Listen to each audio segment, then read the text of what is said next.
Rob was like, oh my God, the trauma these two have. I try to stay home, 'cause now they're in a way to go. I'm not falling in love with the one that could break my heart. Hey, what's up, friends and fans? Welcome back to Date or Disaster, the best and worst stories you've ever heard on love, sex, dating, hookups, and relationships. I wanna break up. Bye-bye. Maybe I'll see you in the next life. In this series, my co-hosts Chris Northover, Robert Grigor and I discuss the modern dating and hookup scenes, including reading out your submitted bad dating and terrible hookup stories. I'ma shit on these walls, Ray. Ooh. Hey! Too dirty? And we may share some of our own. Our resident sexpert Robert Grigor will dish out proper qualified advice to answer your burning questions. What did I do wrong? Nothing. Calm No! down. Why are you leaving me if I didn't do anything wrong? I don't understand. I thought you liked me! I do like you. I just... Tell me the truth! Why are you leaving me? What did you see? Why did you change? You're scaring me, Pearl. Chris and I mean, we try our best to provide helpful tips along the way, but just listen to Robert, honestly. Listen! Listen! Please welcome Chris Northover and Robert Grigor. Chris, how are you today? I'm good. I'm happy to be back. I thought it was just a 2-episode deal, but you'll bring me back for a third. So you must be like really desperate because you're like, oh my God, I have to get him again. But yeah, I thought I'd do my face up today. I'm working a bit of makeup, a tiny bit of eyeliner on the corners because I thought, considering today is about heartbreak and revenge, I thought I'd put on a bit more of a boss bitch face, just a little bit. Nice. But yeah, I'm happy to be back. So number 3, hey. 1, 2, 3, I don't really want me. And Robert, how are you? I'm good. Thanks for having me for the full episode this time. I'm very excited to be here. Oh, us too. I was like, we need Robert here for like the full episode. You know, we'll get you to read out some of the stories too so that it's fair. And also, I've always wanted to see what your reactions have been while reading out or even just listening to some of our submitted stories because, my God, some of these are just, what the fuck? What the fuck? I was just listening to episode 2 yesterday and just like some of my reactions, and then you guys were saying things and I was like, I gotta say this! And thank you again for joining us. So for this episode of Date or Disaster, we'll be discussing Heartbreak and Revenge.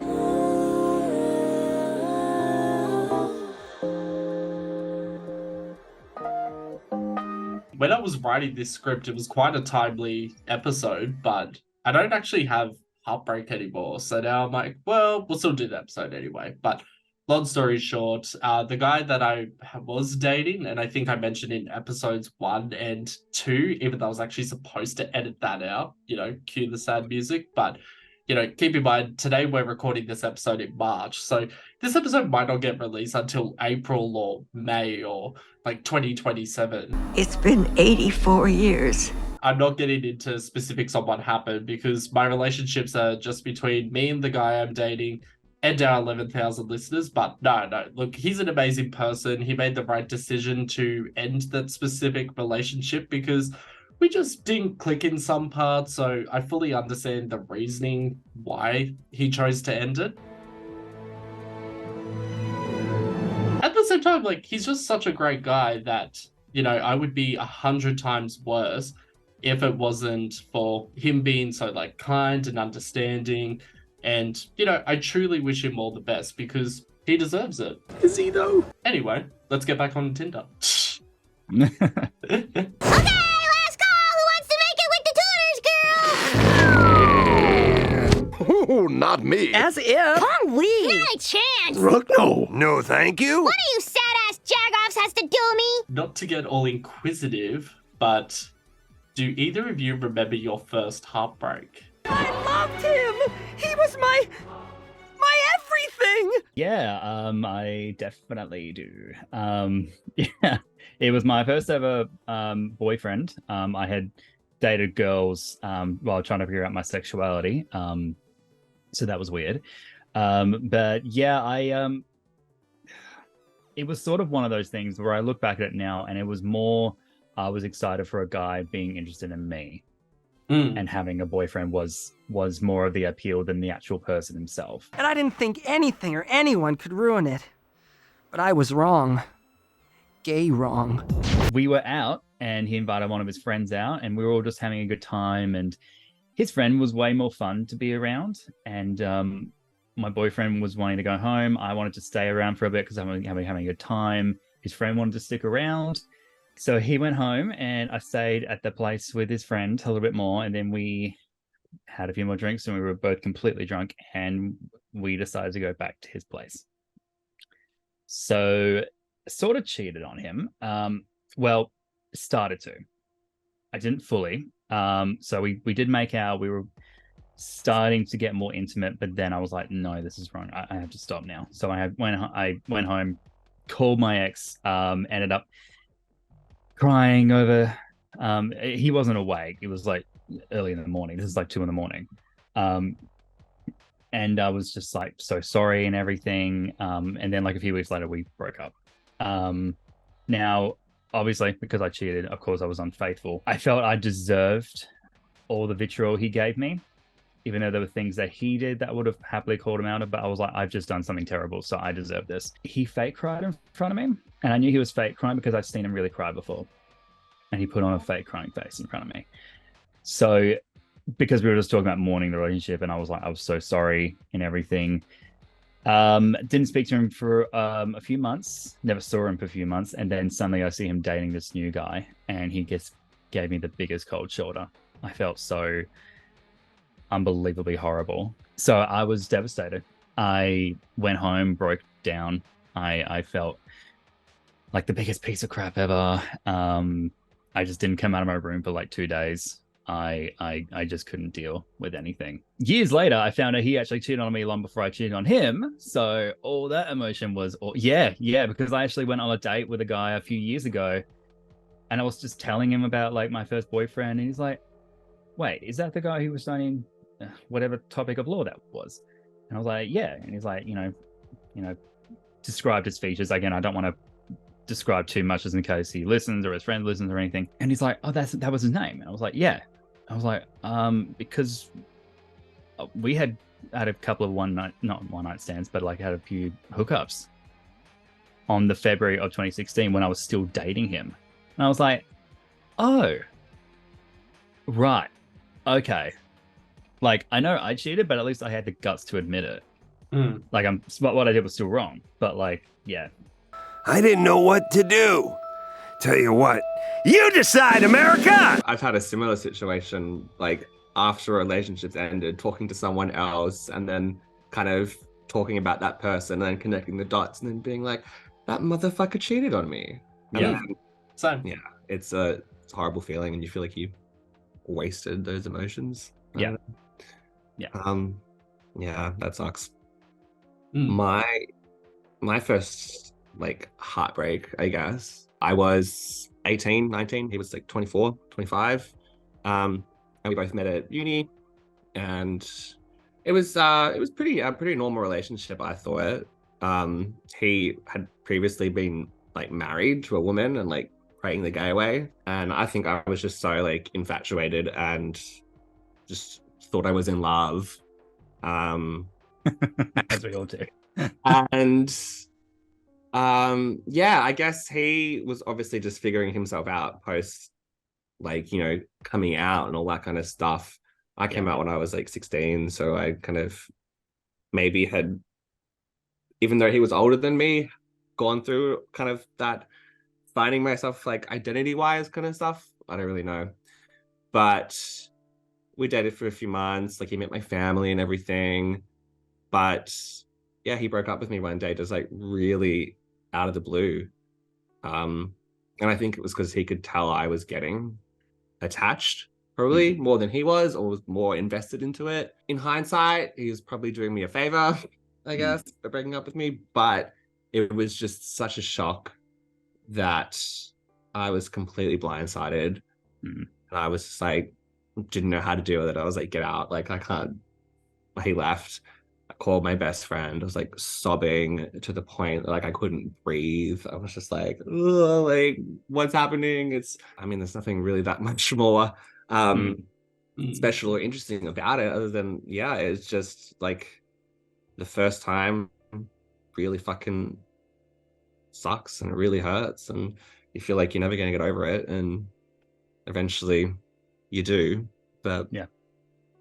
I also ended up having crabs after that. Because I thought yay. I thought we were Yeah. monogamous, but I guess maybe we weren't. And he denied that to no end. But I was like, I didn't get them from anyone else. So And remember, never ever believe someone when they tell you that shaving your pubic hair will rid you of crab infestation. Yeah, crabs are fun. I've had crabs myself. Yeah, that was interesting. Learning how to treat those and using the right shampoo in the shower and all the different types of method, that was fun. Yeah. There was times where I swear I would have burnt my balls off at one point. Yeah, that's gross. And then you've got to do it again. But if you do it too early, you don't get all the eggs and it's Exactly. And then once they were taken care of, I'm like, I am manscaping from now on. I am not ever missing that again. Yeah. Yeah. I'm a waxer now, so no more crabs. Yeah. Good. Breaking up with my first boyfriend made me realize I'm actually gay. I know that's super weird because I actually came out as bi initially, and I was like, 16 maybe. Yeah, I think 16, 17. Where I just hadn't met the right girl yet. So if I say I'm bi, because I'd come out and also sort of convince myself, I'm like, maybe I just haven't found the right girl yet.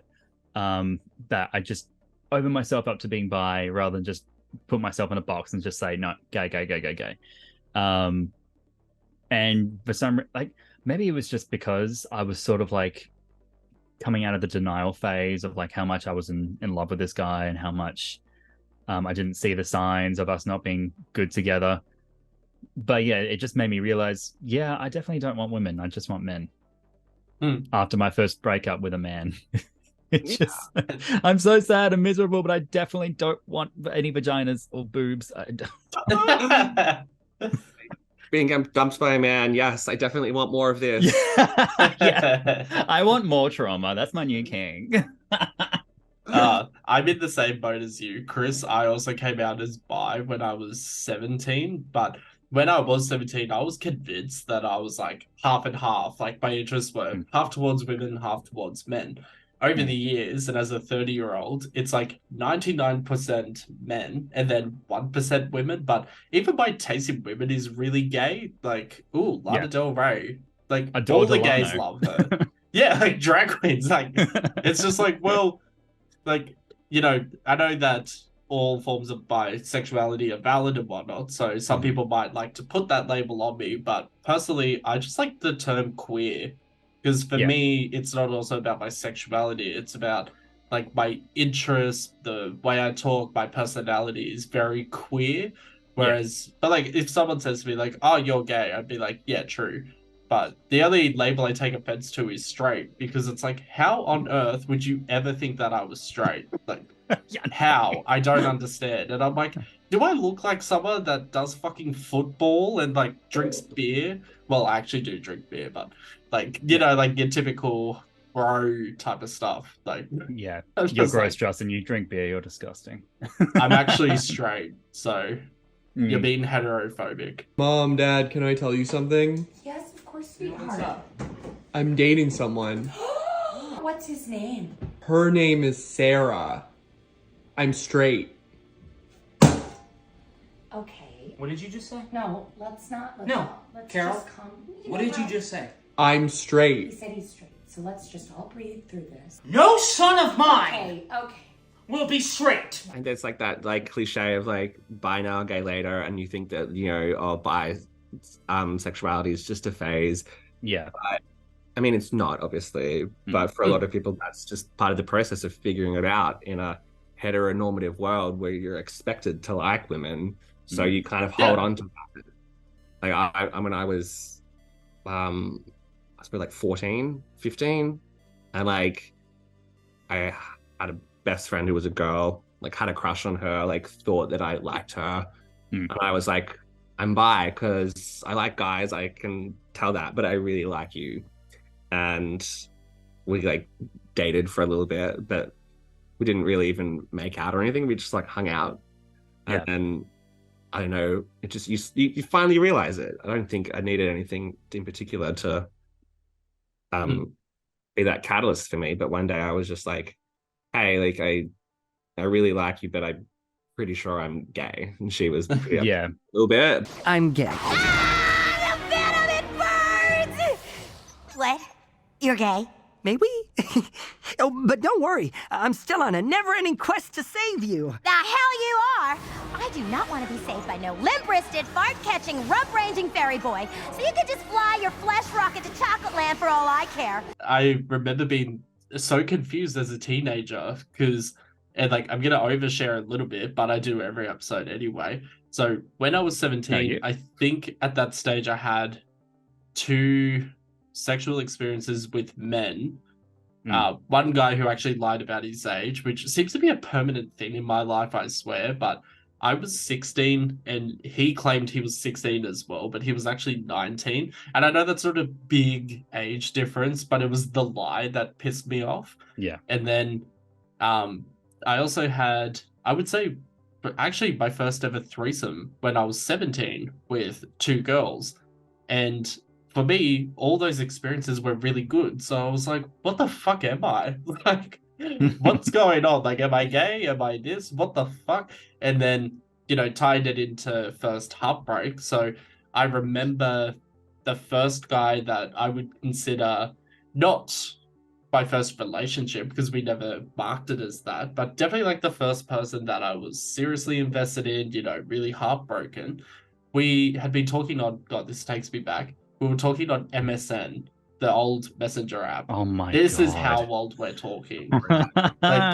like I'm gonna need to take like water droplets at this stage for my eyes. I'm that old. And I remember we talked for like 1.5 years, and then we decided to meet in Sydney. He was living in, I was gonna say the town, but people would know who it is. So he lives just outside Sydney. I'm trying to be as vague as possible. And I was living in Coffs Harbour at the time, so I lied to my parents. I told them I was going down to Sydney to see Britney Spears' circus tour in 2009. And I was going with my best friend. Everyone fell for it, and I got away with it. So I took the train down. He paid for a hotel in Sydney CBD. We spent a couple of days together. And I was so invested because we did all the cute date stuff. Like we went and watched Twilight New Moon. We went to Britney. We just walked around. And then I remember thinking, because like we're also doing like the cute stuff where like, you know, you're laying in bed together and obviously doing sexual stuff, but just like the talking afterwards, like it felt like we were really getting along. And then when I went back up to Coffs Harbour, I'm like telling all my friends, being like, yeah, we're going to be a couple. And oh, he was totally into me, da da da da. And then the week after, he tells me that he's seen someone else. And I just remember feeling like absolute shit and thinking, why can't it be me? And like so dramatic about it. Like I'm always dramatic, but 17-year-old me was extra dramatic. And then, I mean, you did just watch Twilight, so you know. Yeah, I mean that was bad enough, but then, I can pinpoint the exact time, and this is so fucking stupid, but I remember being at a high school party, and we're all just sitting around the room, and I remember looking, and there was this straight guy who I was like infatuated with, but I would never make a move on him because he's straight. And he starts telling me like, oh, you're such a great guy and I hope you find a boyfriend, but until then, and then he leans in and kisses me. And I remember thinking, holy shit, like that was great. And then straight afterwards, I remember thinking, will I actually ever find a boyfriend? And then I remember getting so upset that I left home crying, listening to Empire of the Sun. And when I got home, I was just like, and like hiding it from my family and whatnot. And then when I checked out his, I don't think Facebook was a thing back then. I think it might have been MySpace. Checked his MySpace profile and he had uploaded this album of photos with his new partner. And I think they dated for like 3 weeks and broke up anyway. But there were these photos and it was like taken the day before him and I went down to Sydney with each other. And I was like, he was already seeing this person while also seeing me. And I just remember thinking, you bitch, one day I'm going to get you back. And look, this ties into today's episode around revenge, because I used to be a very petty person. Now I haven't felt the... Well, no, I'm still very petty, but like in terms of revenge, I haven't felt the need to do revenge for like 5, 6, 7 years. But I remember this specific person. If I wanted to be really petty, I'd just name him on this podcast, but I won't. So fast forward 6 years after that Sydney trip, I graduated uni, working first full-time job, blah, blah, blah. And he finds me on Grindr and goes, hey, would you like to come up and would you like to hang out? And I'm thinking, no, because you were an asshole. But at the same time, I'm like, well, he is really good looking. And then I started thinking about it, and I was like, wait, hold on, no. I remember thinking 6 years ago, I'll get revenge on this person. So I set a plan in motion. I traveled up to his place and started talking, and he had changed. He was not the same asshole. He was very nice, actually. And he was being very cute, and we were just like doing some stuff. And I remember thinking, God, I just want to kiss him. Like, it's been 6 years. I just want to kiss him. And I didn't realize that I was actually pining after that, but deep down I knew that I kind of was. So we started making out, and then as soon as I got the kiss done, I was like so pathetic. I was doing all these things, being like, oh yeah, what do you want me to do? Do you want me to put my mouth here? And do you want to do this? And I'm getting him all hot and ready. And he's like, oh, please, can you just like do this and do that? I'm like, yeah, okay, I'll be back. And then I left. And just blocked him on everything. I'm like, I didn't care for actually wanting to have sex with him or anything. I just wanted to kiss, and then I was out, and haven't spoken to him since. So, but there's been other worse things that I've done, and we'll get into that later in the episode. But holy shit, I find revenge to be such a...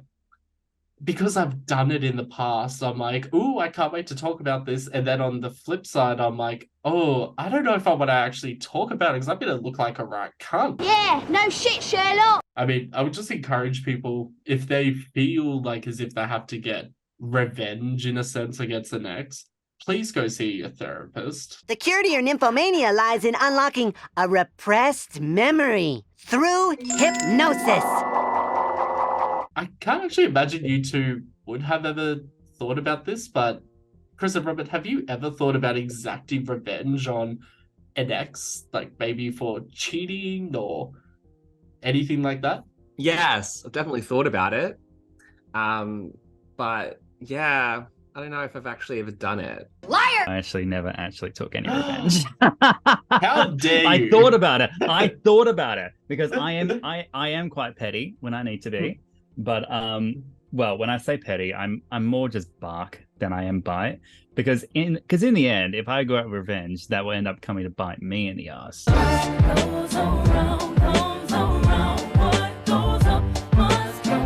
I have written, I wouldn't say it was even a letter, it was a Facebook message, and out of everything that I've done, this is the one thing that I regret the most, because it's not something that I was ever proud of, nor was it an excuse for me to like get my feelings out. It was just me purposely attacking an ex, like through Messenger. And, you know, him and I are actually good friends now, but I can't imagine how much he would have been hurt by my message, because, you know, in summarizing it, it was me blaming him for, like, how dare he break up with me. That was essentially it.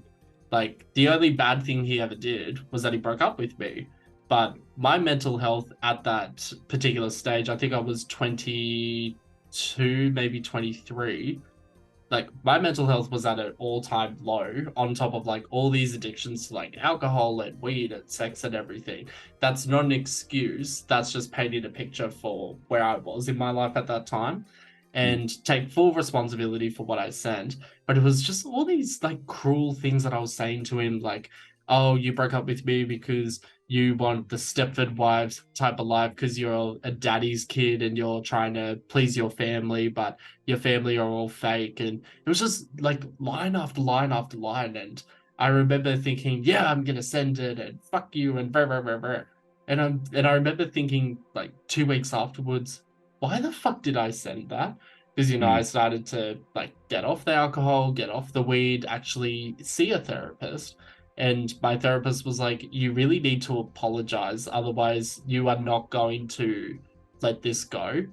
And I was like, but I'm still attached to him. And it's been 1.5 years since a breakup and all that stuff. And it's like, why am I actually attached? And then came to realize that it wasn't him that I was attached to. It was this idea that at 21, 22, I had built the life that I wanted. You know, great full-time job, you know, engaged. Not that we were engaged, but that's where I saw it heading. And just like this ridiculous idea that I had built this forever life at 21 and 22. And I'm just like, holy shit, I'm 30 now. If I had the life that I had at 21 and 22 permanently, I would be so unhappy. But at that stage, I was so delusional. And I remember thinking, fuck, I need to apologize to him and send him this big message, basically outlining what I already said about like seeing the therapist and getting off all the drugs and shit. And he was very understanding. And he's like, I won't lie, that really hurt me. And it really confused me because you and I have not spoken for a year. And I was like, I know, but this is what's happened, blah, blah, blah. And I was just like taking out all my anger at that stage because it was just like this, I had this, there's a word for it. It's like a saboteur, like this victim self-imposed mentality where it's like, oh, I might have gotten fired from work, but I wouldn't have got fired if you didn't break up with me a year ago. Like just all these stupid ways for me to try and blame someone else other than actually looking at myself and realizing, oh, I got fired because I was shit at my job. Like that's on me. That's not on someone else. And thank God I matured over the years. But, you know, he was the one person that I was absolutely dreading running into in person because like it was... And like we'll get into some of the other revenge stories after, but he was the one person that I just unfairly targeted because it was like, how dare you break up with me? Well, I'm going to do this and this and this. And like 1.5 years later, send you this most ridiculous, crazed letter through Messenger. And I thought, as long as I don't see him, I think I'll be fine because I do not want to be confronted.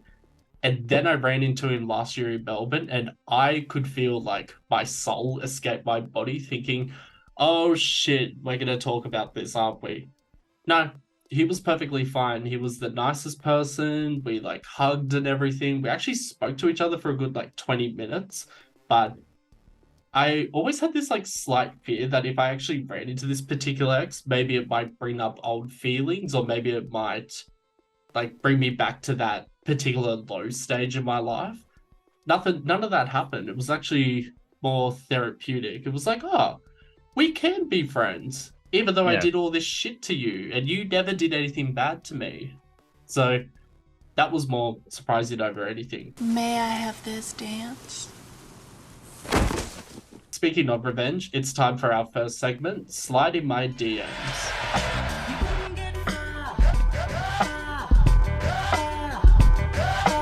We've now received almost close to 1,000 submissions, and frustratingly, still no wholesome dating stories, which I asked for in the previous episode, but whatever. I mean, if I read wholesome stories, I'm like, yeah, it's cute, but I want to know the worst of the worst at the same time. Look, we're the queer community. We love drama. We can't help it. Me really drama? No. And one thing that I found, so when I was going through, like at that time, it was like 950 submissions when I was writing out the script outline. And I've taken 5 of the most like heartbreaking / cruel revenge stories for us to read out. And, you know, again, for privacy purposes, we never ever read out the names of the people or accounts who send in their actual stories, but we do give you stupid nicknames time to time. And also, this is a bit of a twist for this episode. Try and guess which of these stories are mine. There are actually 2. which are What based names on... have you given yourself this time? Not Verse King again, or No, but I will tell you at the end. That's an insane story. Chris, would you like to do the honors of reading out the first story? I would. Okay. Okay, right straight into it. Fuckboy wrote in. Love that name. My ex broke up with me and a few weeks later started dating someone new. I tried my best to convince myself we could still have a friendship, but I was still reeling from the breakup. I went insane finding out he had moved on and was consoled by one of his good friends who happened to be exactly my type. I asked his friend if he would like to stay over and the friend said yes. We started having sex. I took his phone and sent my ex Snapchats of us in bed together with a big smiling grin.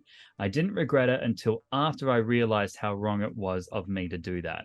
My ex didn't do anything wrong by breaking up with me, but I was convinced he had cheated on me at the time with his now boyfriend and apologized. I wonder why Snapchat though. Unless this is like a story from like 5 or 10 years ago, but do people even use Snapchat anymore?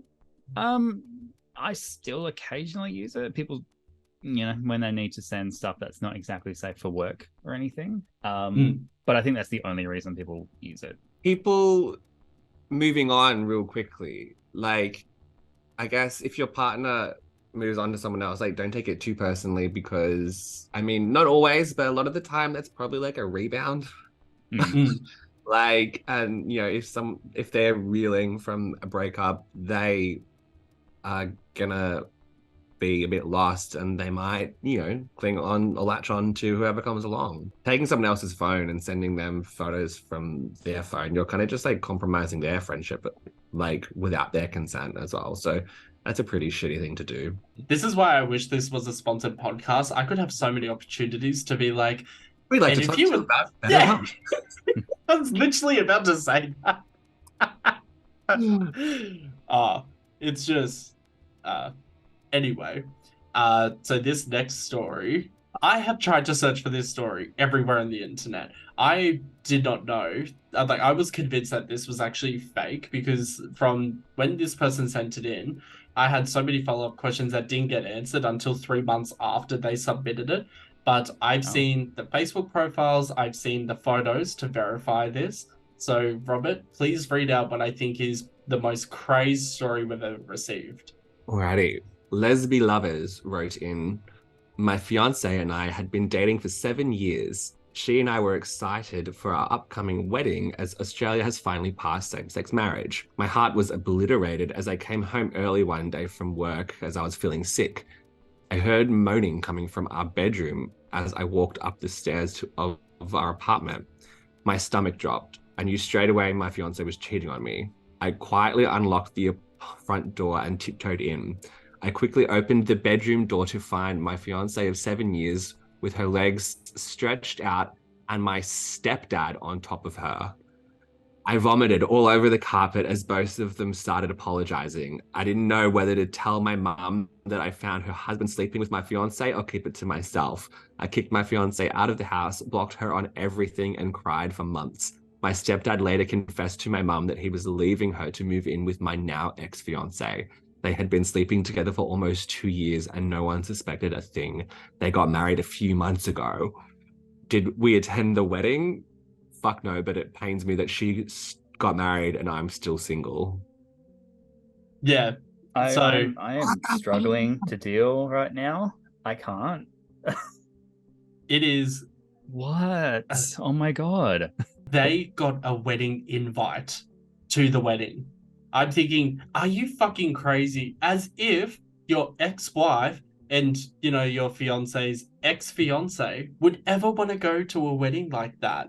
And it's just, I have to be really honest, I did not believe this story when it came in. I thought, oh, bullshit, this looks something so easily made up. And then when I saw the Facebook post and there's an entire wedding album, and in the copy, like the caption of the photo album, there was this weird long-ass story about, oh, we met through unusual circumstances, but I'm so glad that I was able to turn her straight. And I was like, what? I'm sorry, what? Yeah. No. Oh, no. Oh, it is. Hate it. Fucked. Hate it. No. No. Oh my god. I am How'd facing like a mix of emotions, like sadness, intense sadness. I was actually starting to tear up. I don't know why. But now I'm like mad. If they got invited to the wedding, I would go to that wedding and fuck shit up. Like, yeah. Yeah. Yeah. Act on your revenge. Like I know some people are like, oh, don't be too petty and stuff. No, petty that shit up. The institution of marriage will be destroyed. Societies will crumble. Rivers will run with blood. Nazis will once again ride on dinosaurs. The turning straight one, I feel like, was an extra little dagger just sticking in there just to hurt the wound. That's just so gross. Just like, no. That's also bi-erasure. Like just because she's yes, she's now straight. Yes. Yes. Yes. Yes. Yes. SloppySeconds wrote in, my former best friend always had a bad habit of trying to sleep with my exes, and I'm not talking months or years after the breakup, but mere minutes and hours after finding out we split. The first time it happened, I was very upset and didn't speak to him for months. We became friends again, and I would just joke that he likes my sloppy seconds. When I split with my now ex in June 2022, I knew straight away my former best friend would try and get with my ex. So I warned my ex that the former bestie would try to sleep with him, and my ex told me he didn't feel anything for my best friend and that he never liked him anyway, and also just didn't want to cause any more hurt to me, especially going through the breakup stage. I received a call from said best friend crying and claiming that it's not fair. I always get the hot guys. And I laughed at him. I was heartbroken from ending things with my partner and I needed support. I decided in the heat of the moment to get revenge and catfish my former best friend. I created a fake Grindr profile using my ex's pictures with his permission, used the explore feature to find my friend, struck up a conversation, and he completely took the bait. I told him to meet me at a public toilet in Darling Harbour. When he got there, I had too much fun telling him I was only 5 minutes away, over and over. 4 hours passed, and he got the shits and blocked my catfish profile. I ghosted my former best friend and ignore him when I see him at Universal. Oh, I didn't see that part. Okay, Universal's like a gay bar in Oxford Street, and it's like very, I don't know, it's like popular, but I would say like Arc is a lot more popular at times. But, you know, I'm very surprised to see Universal in this story. Anyway, so SloppySeconds wrote it afterwards. It's silly with the revenge I did, but I'm glad I finally got it. So I didn't receive any photos per se to like back up this claim and whatnot, but I know the person who sent this in. Like we've run into each other a few times at like Stonewall or Arc or like even in Hyde Park at pre-drinks and whatnot because I'm trash. And I was like, oh, I actually remember them telling me this story way back in like July. So I do believe it, but I just wanted a bit more proof. And I'm not saying this person who sent it in is a liar in any means, but, you know, we're talking about this on a podcast. So I would actually like to put up some photos in like social videos or images or my Instagram story to actually back up these claims with. But, you know, when he was telling me this story again, he sent it through voice messages. And I was just dying listening to it because I could tell that this was quite therapeutic for him in a sense of like he was able to finally get rid of this toxic best friend but also get like one little revenge against him. And I was like, you know what, you didn't actually put him in any harm, so you know, did the right thing, got permission from their ex and whatnot. So I'm like, you know what, I'm gonna put this in the podcast. OTT. But also like I was just listening to that like got permission from the ex. I was like, okay, this all seems really like ethical. Yeah, it's like strangely legal and ethical, and it's like, well, at least they asked. Yeah, and it didn't really hurt anyone except the person that he was trying to get revenge on. It's not like anything like super damaging or permanent. I would say this is like a really well thought out, you know, considerate, all things considered. Yeah, it's wholesome revenge. By the way, in a Universal, is that one of the places you took me, Justin, when I went to Sydney? I barely remember the names of those places. You took me to like 2 places, I think. I think I took you shift. I don't know when you were here, but it's been Universal for a few years now. I was there 2016 October. So I think I took you, Chris, to. I know we went to Stonewall because we were making out on like level 3 for like 10 years, and then maybe we made out a lot.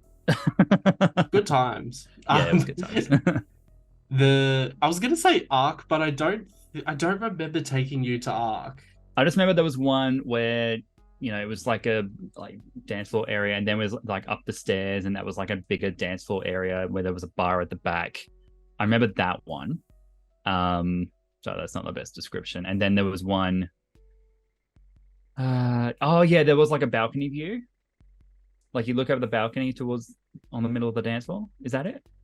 That's probably Arc. And maybe that's Arc. Okay. Because I was trying to remember, because I went to Melbourne and Sydney that time, but I was like, oh yeah, I didn't actually go out Sydney because I was sick half the time. Did it have a revolving door? What? A revolving door. Oh, maybe. Arc has a revolving door. That's like pretty iconic. Oh, okay. Yeah. Maybe. I was a little drunk. People get stuck in the revolving door all the time. Oh really? It is so much fun to watch people, and they like try and race to get into the revolving door, and then they just block it, and I'm like, just wait till the next turn. Like, come on. Oh, that's really funny. But yeah, it's a bit of a blur. I just remember like flashes of those areas. I just remember having a really good time. When I wasn't and looking around when I wasn't sucking on Justin's face, or a drink. But yeah, it was a good time. And I know just the thing. Gay bash! Oh, surprise! It's gay bash! Santa, look around you. Everything the light touches is gay. Queen Bitch wrote in, hey Queen Bitch. Greetings and salutations. I matched with a beautiful girl on Tinder in 2020 before the pandemic. God, do you remember that? Before pandemic days. We went on a few dates, and as a result, both of us having COVID, we decided to live together even though we only knew each other for 2 weeks. It was the worst mistake I ever made. I'm a loyal guy, but my ex-girlfriend thought it would be a fun game to cheat on me with multiple men. In the process, giving them COVID too. She caught an STI on her latest rendezvous, and I broke up with her. I knew she was cheating on me, but she was a porn star in the bedroom, and I didn't want to give that up. She screamed and cried that she had no house to go to despite being born filthy rich and owning multiple apartments in the city. I got the police involved, and she kicked and spat at one of the officers who handed her multiple fines, and she was jailed for 2 weeks as punishment. I miss her body, and the crazy was worth it, but fuck me dead. I'm not dating another crazy bitch. So I struggled to keep a straight face with that one. Fun I'm just like, so I got sent the court report. It was this tiny little newspaper fragment, and obviously not going to name people on this podcast, but I was like, that checks out. And then he decided to give me this big long story about like which testing facility he went to get checked for an STI and everything. And I was like, okay, too much information. I didn't need to know that much. Like, I just wanted to know if this story was actually true, right? But then it gets a little crazier too. So they met, it was like the first week of January 2020. And then like straight away they moved in together and everything, even though lockdowns weren't actually happening in January, because the lockdowns didn't come in until I think it was like March. And like after this story, so I didn't get any clarification on how long this actual relationship went for. I don't know if it was like a couple of weeks, couple of months, a year or whatnot, but afterwards she actually tried to sue him for breaking up with her. And I was like, huh? You can't get sued for breaking up with someone. It's not divorce. It's not even, what's the word? It's in America. There's a specific term. If you live together for 6 months, it's called a different form of marriage. The American version of like Centrelink's registered relationship de facto or whatnot. But yeah. Okay. Yeah. And I was like, well, no offense, but if she's apparently rich and has multiple apartments in the city, why couldn't she just go live in one of those? And he was like, well, because I'm also born rich and I don't understand why she wanted my money. She's got her own money. And it felt like it was more of a politics thing. Like she was expecting the man to pay for everything so that she could save her money for everything else. But the conversation just got really messy. So I was like, you know what? I'll just like keep it very short and then I'll explain everything afterwards. But yeah, okay. Yeah. Oh, that's so funny. Okay. Yeah, miss a body and the crazy was worth it. Okay. Yeah, and like Justin, wasn't he telling you about like every detail about getting tested and everything? Mm-hmm. You don't think that was like a way of flirting with you? Maybe there's a rich guy who wants you. Oh god, no. No. I mean, he also did say he's not dating another crazy bitch, so clearly that's not going to be a factor at all. It's like after my HIV scare last year, it's like, oh yeah, there's nothing that turns me on more than talking about needles and blood tests. How dare you? So this next story, I was very happy to get this submission in because I love detailed stories, especially when it's Sydney-centric. So I was like, oh, I know that place and I know that place. So, Robert, would you like to do the honors of reading out our last submission? BiBro wrote in.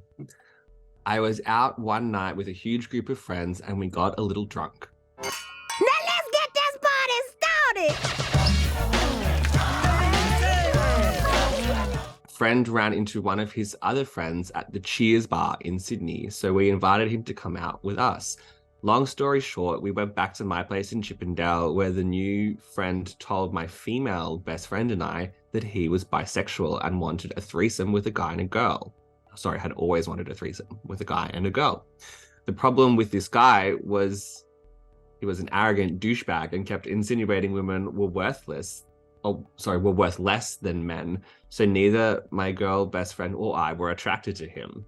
He was okay looking, but the arrogance was very off-putting. As I only had a single room, there were 5 of us sandwiched into one room, my best friend, the new friend, and I on one mattress, and my other 2 friends who went off to have sex in the bathroom. The 3 of us were cuddling and he lifts his arms up and goes, so which one of you is going to give me head first? I quickly replied, not me, and instantly my best friend said, not me either. And I yelled out a high five, and we were high-fiving over the new friend's head. It was so fucking funny that he got the shits and left immediately. I think about this every day. I love a good revenge story when it's against a misogynist, especially someone that always tries and talk shit, being like, women are worth less than men. And it's like, why do you feel that way? And it's like, oh, because I'm not attracted to women. It's like, that's not a valid excuse. Like, what the fuck? Yeah. But similarly, when it comes to arrogance, I've unfortunately known plenty of arrogant people, and there's nothing I love more than like tearing them down a new peg. Like they'll be like, oh, I have a $150,000 million car. I'm like, oh, that car, yeah, my uncle has one. And they're like, what? And I'm like, yeah, my uncle, he lives in Orange. He got it for free. Like, I could just lie through my teeth and just like tear them down. And they're like, oh, okay. And it's like, why are you basing your self-worth on like material goods or like things you own and whatnot? Like, come on, like learn to love yourself outside of like wealth or outside of this. But arrogance is arrogance. And I know that I am very arrogant at times and I try and keep it in check, but sometimes I just I saw that eye roll. Like, you said it, not me. Okay, so I have this huge thing where I'm someone who, if you want to brag, just brag. Like, just brag about something. Like, oh, you got like a really good score on a test? Brag about it. You studied for it. Did you like find the man of your dreams? Brag about it, because that's good that that happened to you. What I really fucking hate is humble bragging, where it's like this form of, oh, I only had 2 hours sleep and oh, I was so tired, but you know, it felt really good when like my children told me that they really appreciated having such a loving mother to be with them. And I also was on the PNC and I donated $10,000 to charity, but that's because if I didn't do that, I would feel bad. I'm like, girl, just brag that you had $10,000 to donate to charity. Like, you can talk about that. That's fine. We don't need these long-winded stories. And at the same time, like, I also do believe that if you're going to brag, acknowledge the people who helped you get into that position. You know, like, oh, you got 100% on a test, you know, thank the mentor or thank the person who helped you study to get that 100%. But when it's like stupid things where it's like, oh, and you know, I do so much with my life and I don't think I'm better than anyone. It's like, your tone of voice indicates that you do think you're better than everyone. So maybe just like learn to rewrite the things you say or how you talk about it. But you know, I say that as someone who loves to brag all the time, non-stop. So my judgment's very partial or impartial. I don't know the term. Yeah. I mean, I think there's a difference between like, I think there's a difference between bragging and being proud of your achievements and your successes. And it's like fine to, you know, be proud of yourself and kind of your loved ones want to share that with you. But I guess it's just less dicky ways to express that. It's just how you come across. But sometimes there'll be people who are just plain jealous or bitter and will just hate your achievements, whatever they are. I used to do that when I was super petty and jealous of things. I was super petty that Justin got to kiss Adore Delano, so I ended up reporting his picture. Was that you? Yes! You bitch! I told you that. I told you I did that, didn't I? I swear I did. No? Oh, you probably did and I forgot. Yeah. I thought, okay, for the longest time, I thought it was someone else in that friend group at the time, and I'm not going to name them, but I thought it was this one specific person because we had a fight that week, and I was like, seriously, you're going to report my photo? Yeah, that was me. I mean, you were kind of being a dick to me, so I was like, that was my revenge. So you know what? That's my revenge story from before. You were disappointed in a revenge story. You know, I went dating, but you know what? That's my revenge story. Oh, and like, to be fair, like the things that I've said to you over the years, I hugely regret because a lot of those things were not nice. Like, especially like 2014 to 2017. Yeah. Yeah. So I do apologize. Yeah. No, do you remember 2017? That was like another like low type of year for me, but yeah.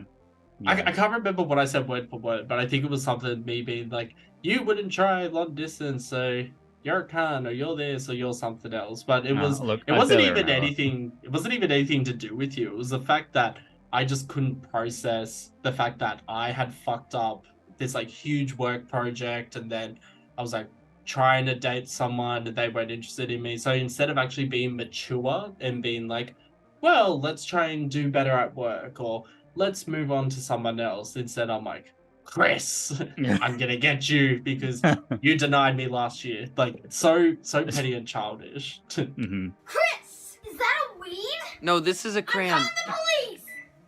911, what's your emergency? It is time for me to reveal which of these stories is actually mine. And keep in mind, 2 of these stories are actually based on my experiences, but also merged in with some others, and I'll explain after. So, Robert, we might start with you because you're our like special guest. Which of these 2, actually, which 2 of these 5 stories do you think could possibly be mine? The wholesome revenge one sounds pretty possible. Nice. Sloppy Chris, what about you? I'm going to say the first one written by Fuckboy about the Snapchat one. A bit of attention to detail there. And then the second one, I'm going to say the last one written by BiBro when they high-fived the misogynistic guy. So the first and last story are Justin's one. That's what I'm putting down. Lock it in. So, Robert, you are incorrect. So I wish Sloppy Seconds was one of my stories, but I've never done that. Chris, you're on a hot streak. This is the 3rd episode in a row you've gotten it right. Both? Did I get them both right? You got them both right. So, I was going to say the BiBro one would be my second one, but I only picked one, so... Justin, you monster, you cut him off. It's okay. Robin has 1 point. Chris has now won 4 points out of the 3 episodes. But I'll summarize the first story because it's the least interesting one. So unfortunately, yes, I was. It's a bit of a complicated story because essentially, when that particular ex and I broke up, I never had any suspicions that he had cheated or anything.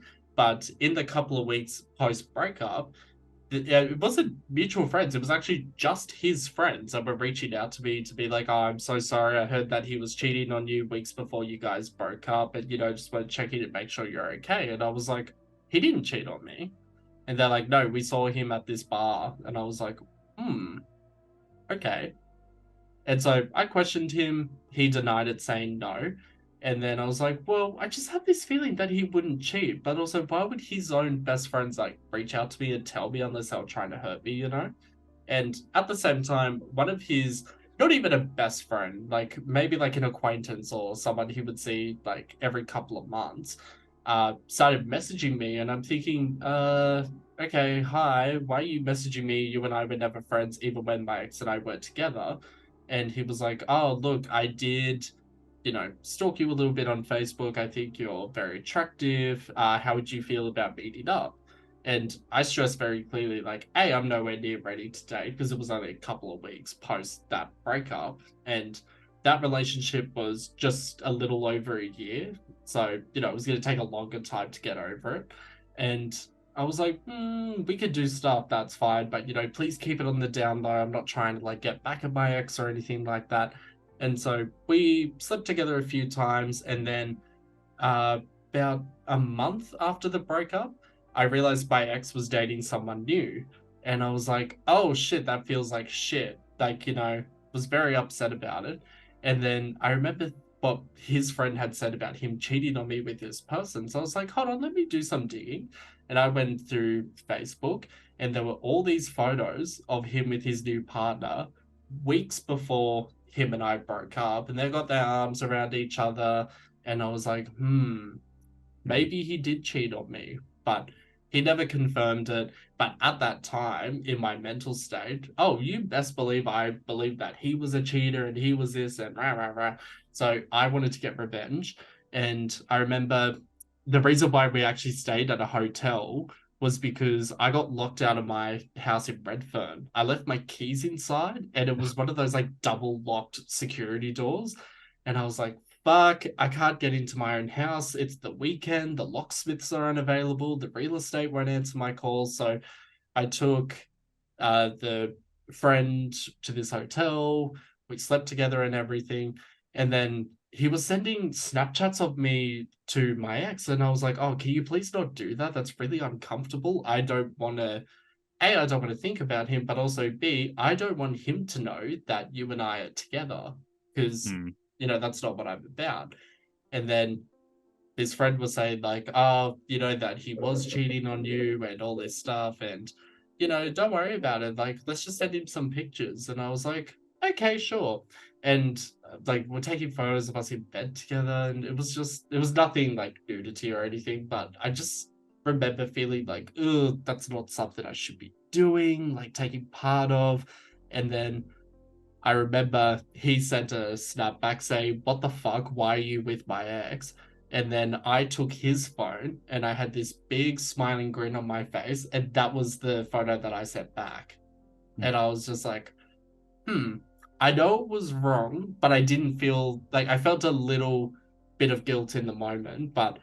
And this friend and I probably met up every couple of months or so to sleep with each other, but it had been 18 months since the breakup. And this was the same ex that I sent that message to about oh, your Stepford wife and this and this and this. And I was like, ooh, no. It's been 18 months. I need to get over this person. What the fuck am I doing? And so I apologized for that as well. But it meant I had to end everything with that friend that I'd been sleeping with for 18 months. And huge plot twist.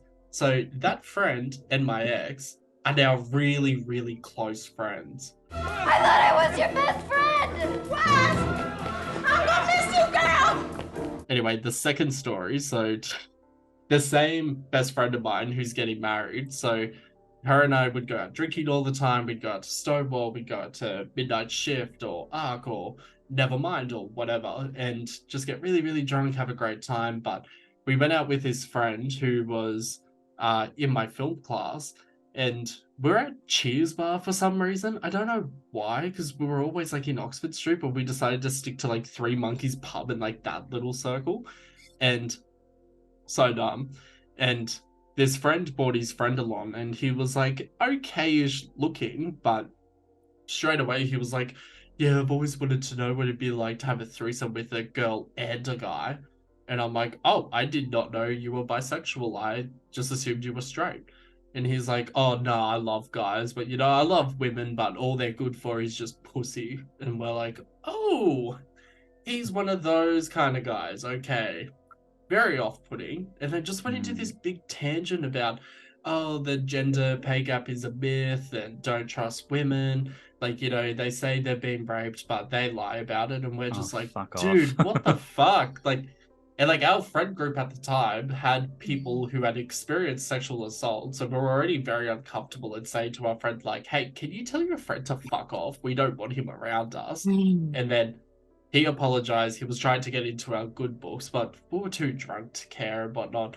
And then it got to about 3 or 4 in the morning, and we walked back to my place where I was living in Chippendale, in the worst fucking house I've ever lived in. And the room was so small. I can't stress how small this room was. And it was me, my best friend, and the new guy. And the new guy just like sandwiched himself in the middle, and we were like, okay, whatever. And I was like, fuck, I can't turn around and go to sleep because he might actually try and fuck me. So I was like, maybe if I just like face him, then he won't try and like put anything in me. And so we were just like waiting for him to leave. And then my best friend, she was like, oh, let's just make out and then we'll go to bed. I was like, yes, okay, that sounds great. So then we all started making out with each other. It was actually pretty good. And then this guy just ruined it because he was like trying to put both of us in a headlock. And he's like, yeah, which one of you is going to give me head first?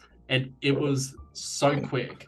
It was basically just me saying, not me. And then straight away her saying, not me either. And then I went, high five. And we high fived over him. And he was so distraught, so pissed off and angry.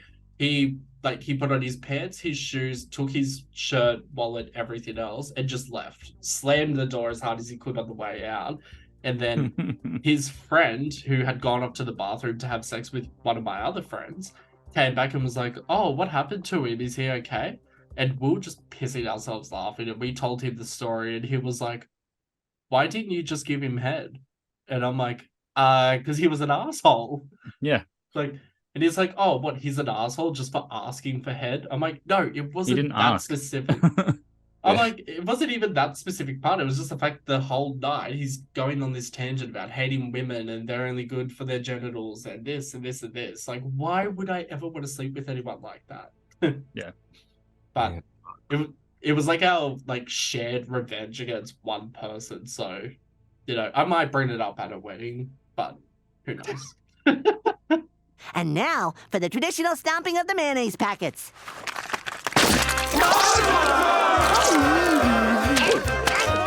It is time for everyone's favorite segment, Unqualified versus Sexpert advice.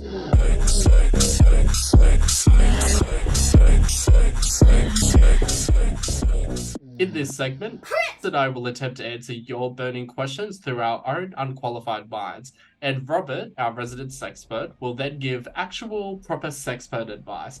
Honestly, my advice should never be taken seriously, but hey, let's get into our first question. How do I get over heartbreak? I don't have any serious advice for this one because my advice is going to be very shit. So, Chris, what's your unqualified advice? Time. First of all, time. Whether that takes you a month, a few months, a year. Sometimes things can be that severe that it takes a while to get over. Keep yourself busy. I reckon, you know, whether you're doing what Justin's doing and doing 7 million podcasts, or me just the one, or just just go out and with friends. Like take dating, and I mean, if it helps you get over heartbreak, go have plenty of one night stands or have friends with benefits or what have you. Just me personally, I try and do something that's not going to make tempt me to try and form a connection again, because one, that's rebounding, and then second of all, it's more, again, you might miss the idea of being in a relationship and having a connection rather than the actual person. So I think give yourself time first, and then like just go do something that interests you, that you don't have to think about making a connection with someone with, if that makes sense. Thinking of like what heartbreak is, I think it's a lot of the time we think of it in terms of a romantic relationship or like someone breaking our hearts. But you can be heartbroken about a lot of things. You know, people say, oh, XYZ broke my heart, or it breaks my heart to see this happen, you know. So heartbreak is really kind of like deep emotional distress for whatever reason that is. And I think it just most commonly occurs for relationships, because I guess they're the most kind of one of the most emotional things that we do. So in that sense, yeah, it's like a psychological wound, and it's a cliche, but time heals wounds. Later, losers. So the question is, can I be friends with an ex? She wants to be friends with benefits, but I'm scared it'll hurt me. I just want to be friends. Chris, what's your advice for this one? Well, I have definitely experienced this. You know, being friends with the next, just, you know, what's always the most cliche thing that like, oh, well, you know, we're not together, but we can still be friends. Half of the time that doesn't even happen. Like, you never speak to each other again, or you rarely do, but it's just never the same. But sometimes it can actually happen. So, but I completely understand the idea of like being friends with benefits, but it's like, then you're going to crave that. You miss being in relationships so much. Like, why would I do something that's just going to remind me that we've broken up? Yeah. But I've actually done that. I have actually been friends with my ex, and like, we're still friends now. You know, we were doing all the intimate stuff, and it took me a while because all I could think about was like how much I missed him. But I think it's really just about communication. Short answer is yes, you can be friends with your ex. It's well documented. Many people are, as Chris can attest to, I guess. Friends with benefits with your ex is a little trickier, I think. It'll be messier. You probably broke up for a reason, so keep that in mind. I guess if you're kind of trying to retain elements of a relationship, the sexual side of things, there's a difference between being friends with your ex and continually sleeping with your ex. You know, it's but it sounds to me like this person doesn't really want that, I guess. So I would say just listen to your gut. If it sounds dubious, then, you know, it's probably not the right thing. Also, sometimes people say like staying friends, it might not be like actually friends, but, you know, it can be amicable, you know, without hating each other.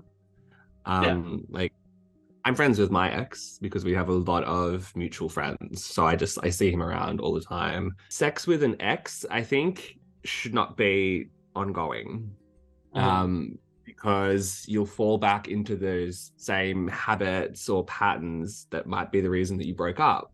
And unless something else has changed, then that's just gonna end in a really messy situation again. Oh, how you doing, player? He ain't looking at you, love. He wasn't looking at your fat ass. What did you call me? Bring it. Girl. Drop it like it's Can hot. I get a witness? Hi. I cheated on my long-term partner for a period of 6 months. How do I break the news to them? And also, how do I get over my sexual affair with this other person? So, Chris, do you have any thoughts? I think this is a little out of my depth. I know I also cheated on someone, so I obviously, with the breaking the news to them, obviously just be honest and tell them everything that happened. Like, if you have an ounce of respect for your partner, then they are owed the truth.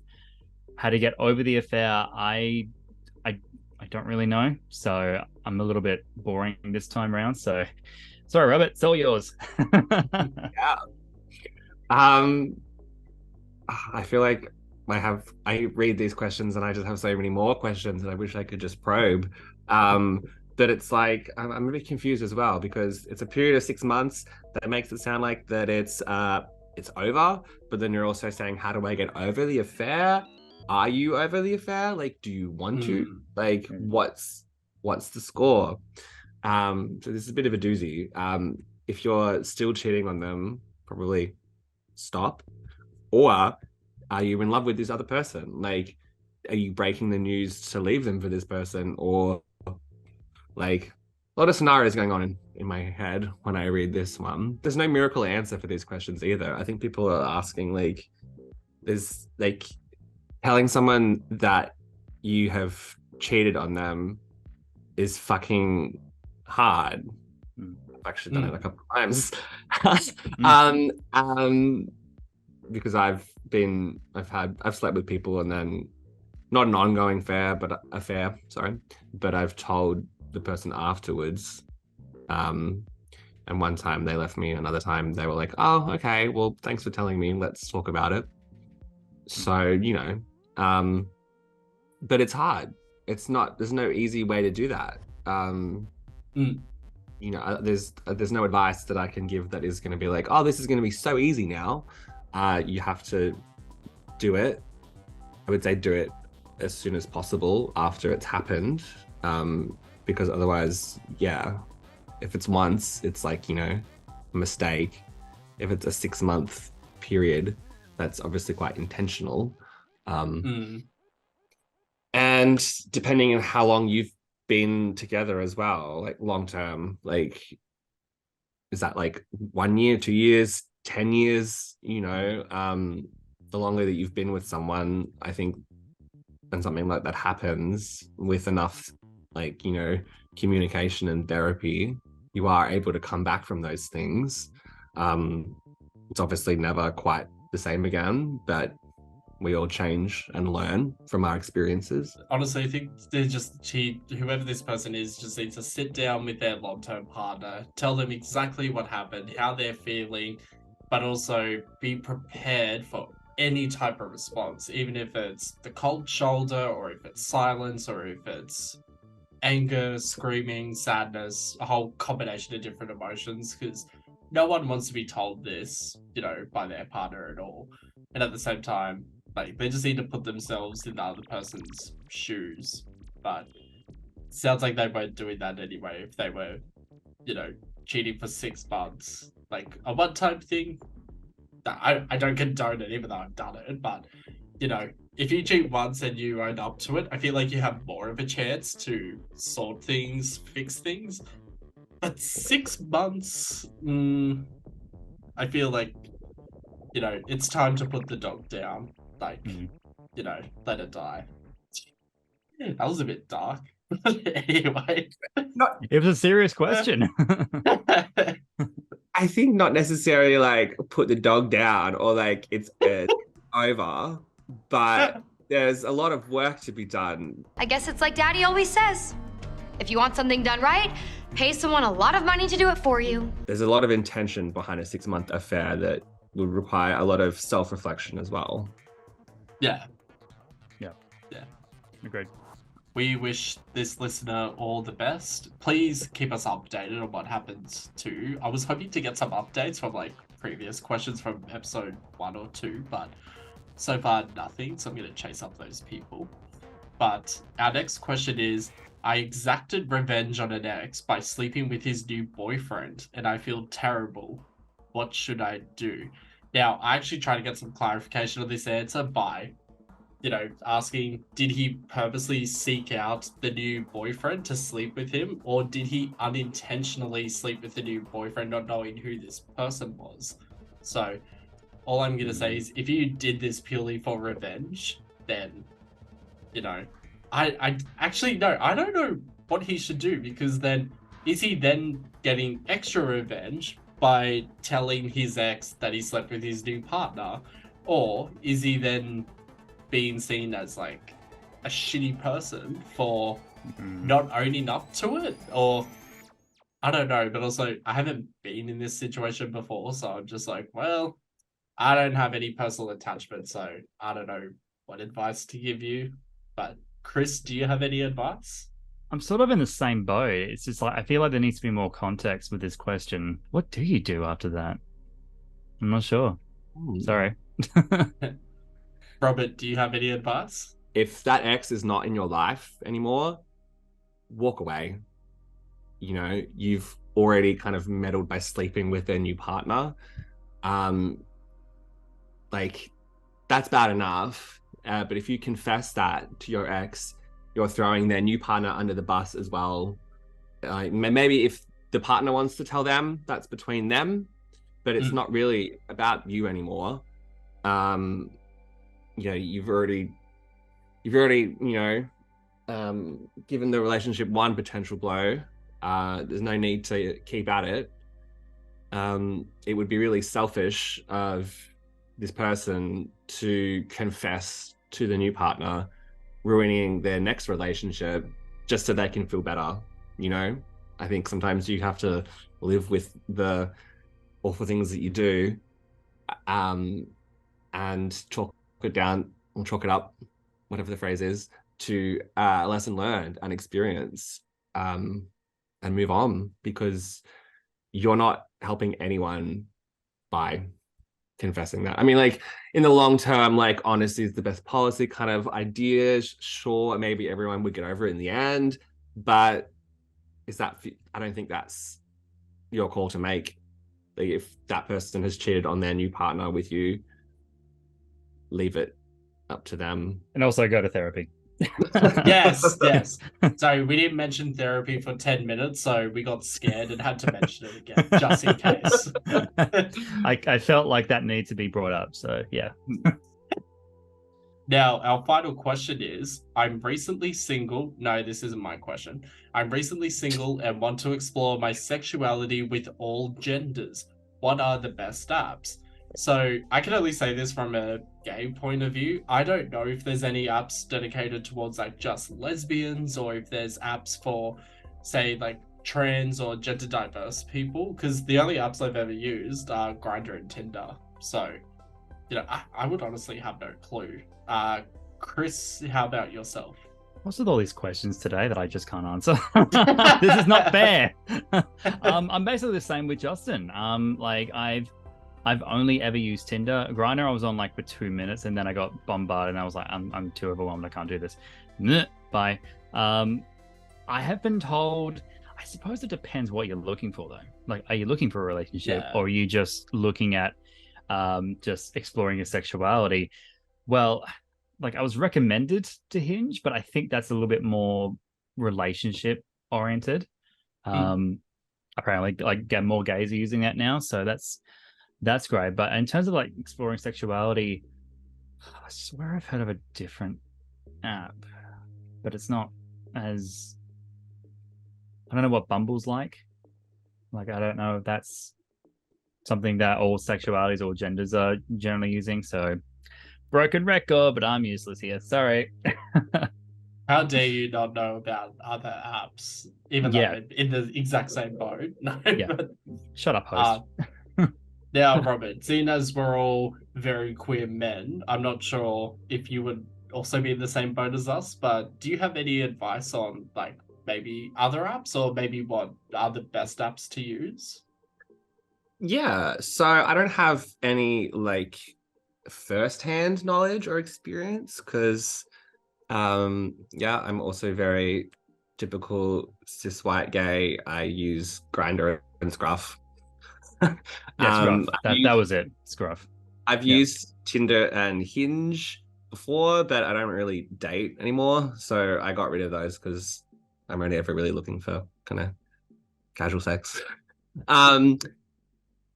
The questioner didn't specify what gender they are, and I think that kind of factors into some of these apps as well. Obviously, if you're a man looking for men, you can use Grindr.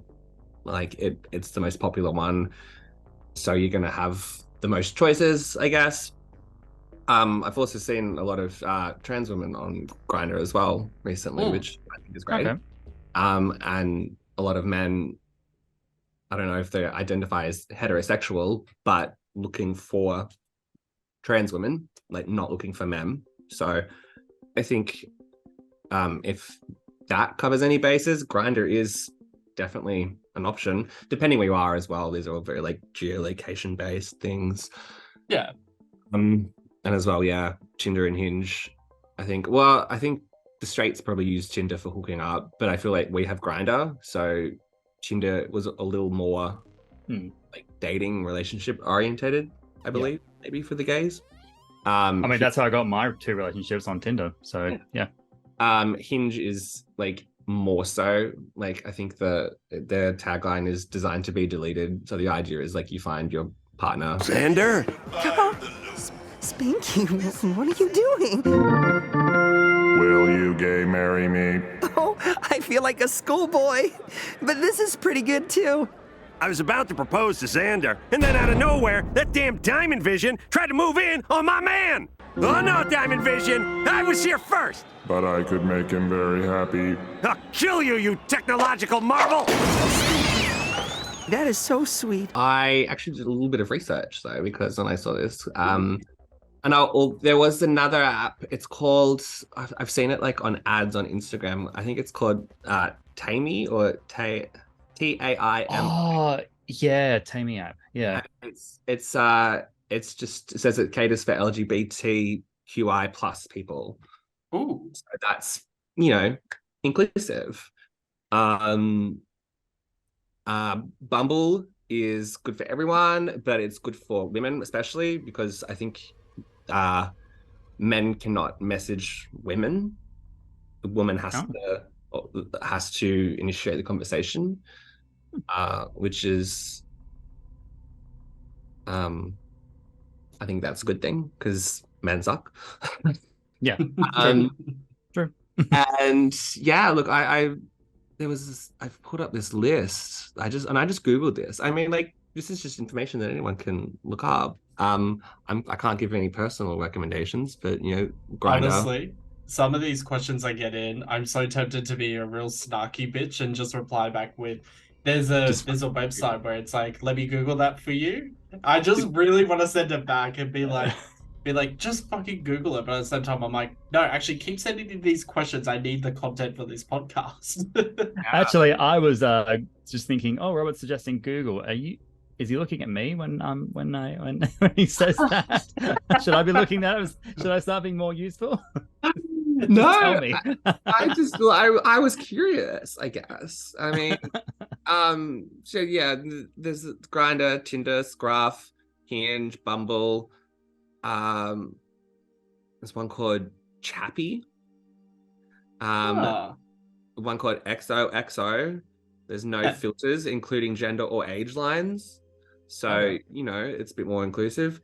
Transda or TR. So, and that's more for the safe space specifically for transsexual, transvestite, and transgender people. BiCupid. I've heard of that one. Specializing in bisexual dating. I thought this one was interesting. Lex. It's a free text-based social app for non-binary, transgender, lesbian, bisexual, queer, and trans folk. There are no photos or videos, and individuals utilize linguistic approach to express their personalities. So I guess if you're turned on by conversation and brain sex rather than swapping nudes, that's an option. Interesting. And there's, I did see there was like a website called Pink Cupid for lesbian dating. So nice. I guess my advice to this person who wants to explore their sexuality with all genders, you're not going to find one app that caters for everything. But I'm sure most of them have free trials or free versions that you can get. If there's anything you love, you can subscribe. But Yeah, like, and I'm sure that there's probably even more specific niches for different things. You know, technology is crazy these days. And if you do end up downloading all those apps and you find something out and you have fun with it, let us know, because Yes. that can be advice that we can give to other people. Yeah, totally. And likewise, if you have a really terrible experience, please also let us know. We'll read it out. God. But my God, I completely forgot how much I fucking hate Grindr, in the sense of I'll maybe talk to one or two people or respond to them, and then straight away it's the pop-up ads that don't fucking disappear for like 20 years. But I get the same ad all the time now, and I can't remember the name of the app, but the whole ad for it is, oh, there's no photos, it's a proper blind date. You go over to someone's house without knowing what they look like. And when I see these ads, I'm like, this is the biggest, like, I would never use that app, because if I don't know what you look like, how am I supposed to know you're not A, my catfish stalker I mentioned in the first episode, B, maybe an ex, or C, maybe a coworker, or D, even just someone that I don't know or like wouldn't trust? Why are they hiding behind a faceless profile, in a sense? And we had that discussion on anonymous profiles versus discrete profiles and the reasons for doing so. But when I saw this ad, I was like, okay, I'm not going on that. Like, no. Why is Grindr like advertising like the competition, essentially? Yeah. They must be really running out of money at this stage. Like, they really want everyone to subscribe to, what is it, Grindr Plus or something. I get that every day. It's like, I don't want to pay $28 a month just to not get ads. Like, just stop the ads and I'd be using the app perfectly fine. Like, they must get so much free advertising already. I mean, we've talked about Grindr in every episode of this podcast. Like, people post about it all the time on like Instagram and Twitter and whatnot. So it's like, do you guys really need that much money that you have the most intrusive, annoying ads? Like, come on. I'll say it again. I don't know why we're doing this. Thanks, Chris and Robert. That was all very helpful advice. I'm sure our listeners agree. And again, as Chris and Robert have already said, please share with us all your stories from using these apps, or if you actually ask one of these questions, please send us a follow-up story and we may or may not read it out, but we wish you all the best. Now, as I mentioned at the start of this episode, I was previously going through like a small period of like sadness and anger and whatnot, but for me, I'm always aware that I may actually still be in a rebound stage. I don't know how long for, but I actually went on a date last night and it was good, but I was just very confused. I don't know if it was because it was my first date post-breakup, or maybe it was just like miscommunication and whatnot, but essentially we went and watched Scream 6, and I've already seen that movie. I already covered it on my other podcast and whatnot, but I enjoyed it the second time. But he was like wanting to hold hands in the movie theater. I was like, yes, I love all that. Let's hold hands.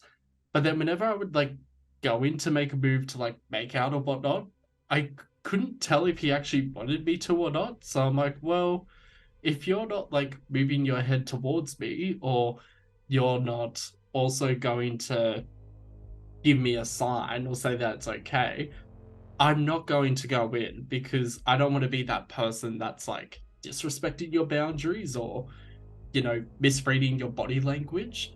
Because him not wanting to do something can also say that, like, his way of saying no, right? So after the movie, we were talking. He's a very funny guy, very good looking.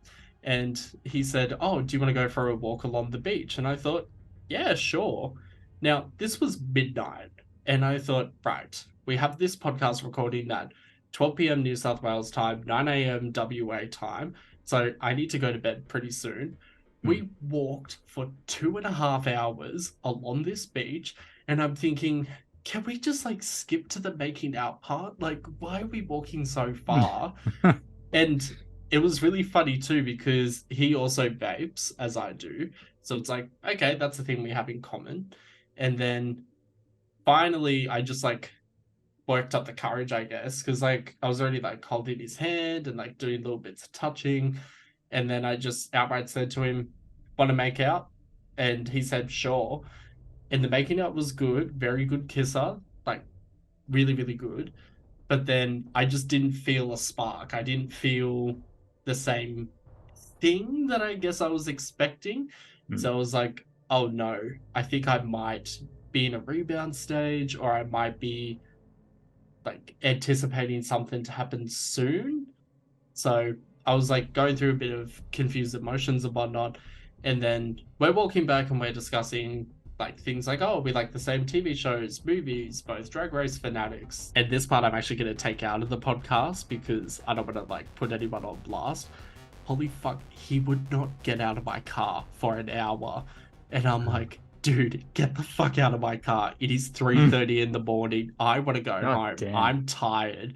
It is like 25 minutes drive to my house from his. And I kept being like, oh, it's getting late. And oh, let me put in my address on Google Maps, try to give him all these hints, because I already told him directly that, you know, I needed to get out of my car. And then he was like sending me all this stuff in like, oh, I've got annual leave in a couple of months, like you should come with me to Thailand, or, you know, I want to cuddle you every single night and I want to make out with you all the time. But then I'm thinking, well, you told me before that they get through text and everything and in video calls that you want to make out and you want to do this, but then in person was just very shy. And I'm like, I can't tell if you're actually shy or if you just didn't want to make out or anything.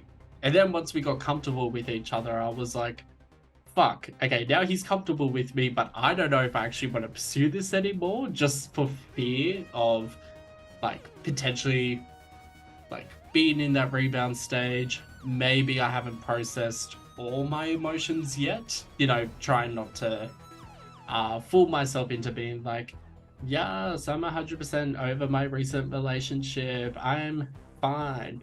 Because for all I know, like maybe in a couple of weeks I might just be like, oh shit, I'm a little bit sad over this thing, so I might not be ready to date or might not be ready to sleep with other people yet. So I've always got that in my mind.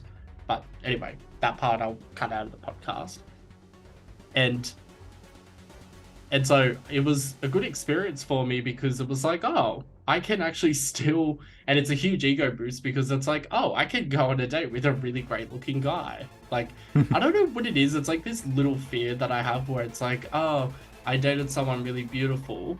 You know, am I going to date another great looking person? And it's like, oh, well, yeah, of course I am. Like, I don't know. It's just like always surprising to me. But, and that sounds like such a stupid humble brag. But then at the same time, like, I find that my flirting skills have improved so much compared to like 5 years ago that I've been talking to multiple people on Tinder. I've been talking to multiple people on Grindr, but at the same time also establishing my boundaries. So A, I'm not leading people on, and B, so that I'm not hurting myself in the long run or trying to fool myself into thinking that like I'm going to cover up my feelings by like straight away going to someone new.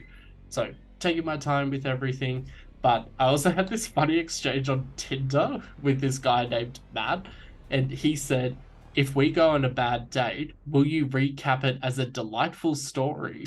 And I laughed so much because I knew he was joking, but then I thought, oh shit, what if I don't match with guys anymore and people stop talking to me because they'll be scared of being blasted onto this podcast, you know? Because if I came across someone on Tinder, they're like, I host a podcast on my worst dating stories, I'd be like, oh shit, am I going to be on here if I like don't have sex with him on the first date or whatnot?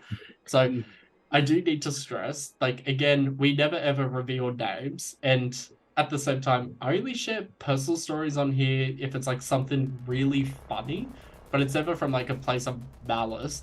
And at the same time, if it was a really fucking bad date to be featured on this series, I mean, we're talking like attempted murder, catfishing, like rohypnol. Like it would have to be that level of terrible to even be considered featuring on this podcast, you know?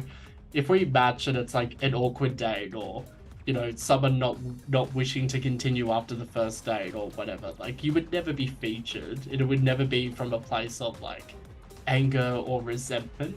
It would just be like, hey, this is what happened. But, you know, I may be petty, but I'm no longer king petty bitch anymore, so... Not first king petty bitch.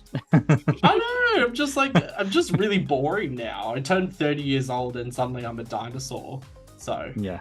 That's ancient. Honestly, I need to be put into a retirement home, so... Yeah. I'm not even 30 yet, and I can feel that coming. Like, I'm 28 in a few months' time. Oh, wow. But anyway, that's enough Heartbreak, Revenge, and Rebound talk for today. Chris, thank you very much for joining me again. Always a pleasure.